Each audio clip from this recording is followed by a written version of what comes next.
Boston fern అనే మొక్కను ఇంట్లో పెంచుకోవచ్చు. ఇది గాలిలో ఉండే ఫార్మాల్డిహైడ్ వంటి కాలుష్య కారకాలను తొలగించి గాలిని శుభ్రం చేస్తుంది. అలాగే గాలిలో ఉండే బెంజీన్, జైలీన్ వంటి సమ్మేళనాలను సైతం నిర్మూలిస్తుంది. ఈ మొక్కను ఇంట్లో పెంచుకోవడం చాలా సులభం. దీనికి వారంలో ఒకసారి నీటిని పోస్తే చాలు, చాలా సులభంగా పెరుగుతుంది. అలాగే స్పైడర్ ప్లాంట్ అనే మొక్కను ఇంట్లో పెంచుకుంటున్నా కూడా ఉపయోగం ఉంటుంది. ఈ మొక్క గాలిలో ఉండే కాలుష్య కారకాలను తొలగించి గాలిని శుభ్రంగా మారుస్తుంది. ఈ మొక్కలను చాలా సులభంగా ఇంట్లో పెంచుకోవచ్చు. వీటి సంరక్షణ కూడా చాలా సులభం. కిటికీల వద్ద లేదా ఎండ తగిలేలా ఈ మొక్కలను పెంచాల్సి ఉంటుంది. దీంతో ఇవి సులభంగా పెరుగుతాయి. వీపింగ్ ఫిగ్ అనే మొక్కను ఇంట్లో పెంచుకుంటున్నా ఉపయోగం ఉంటుంది. ఈ మొక్కలను చక్కగా సంరక్షిస్తే 2 అడుగుల నుంచి 10 అడుగుల ఎత్తు వరకు పెరుగుతాయి. వీటిని కూడా చాలా సులభంగా పెంచవచ్చు. పెద్దగా సమయం కేటాయించాల్సిన పని కూడా ఉండదు. ఇంట్లో లేదా ఇంటి బయట ఈ మొక్కలను పెంచవచ్చు. అయితే సూర్యరశ్మి తగిలేలా ఈ మొక్కలను పెంచాల్సి ఉంటుంది. ఒకసారి ఈ మొక్కకు నీటిని పోస్తే పూర్తిగా తడి ఆరిపోయే వరకు నీటిని పోయాల్సిన పని ఉండదు. అందువల్ల చాలా సులభంగా ఈ మొక్కలు పెరుగుతాయి.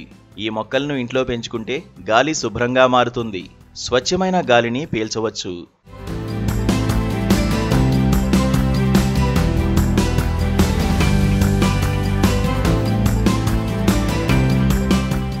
పీస్ లిల్లీ అనే మొక్క కూడా మేలు చేస్తుంది. ఇది కేవలం గాలిని శుభ్రం చేయడం మాత్రమే కాదు, అందమైన పూలను కూడా పూస్తుంది. ఇవి సువాసనను వెదజల్లుతాయి.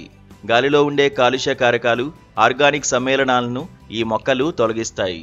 ఈ మొక్కలను చాలా సులభంగా పెంచవచ్చు. ఇంగ్లీష్ ఐవీ అనే మొక్క కూడా గాలిలో ఉండే కాలుష్య కారకాలను తొలగించి గాలిని శుభ్రంగా మారుస్తుంది. దీన్ని అలంకరణ కోసం కూడా పెంచుకోవచ్చు. కానీ సూర్యరశ్మి తగిలేలా ఈ మొక్కను పెంచాల్సి ఉంటుంది. నీళ్లను తరచూ పోయాల్సిన పని ఉండదు. ఎప్పుడో ఒకసారి నీళ్లను పోసినా చాలు. చాలా సులభంగా ఈ మొక్క పెరుగుతుంది. ఇలా ఆయా రకాల మొక్కలు గాలిని శుభ్రం చేయడంలో ఎంతగానో సహాయం చేస్తాయి. గాలి కాలుష్యాన్ని తొలగిస్తాయి. మనకు స్వచ్ఛమైన గాలిని అందిస్తాయి.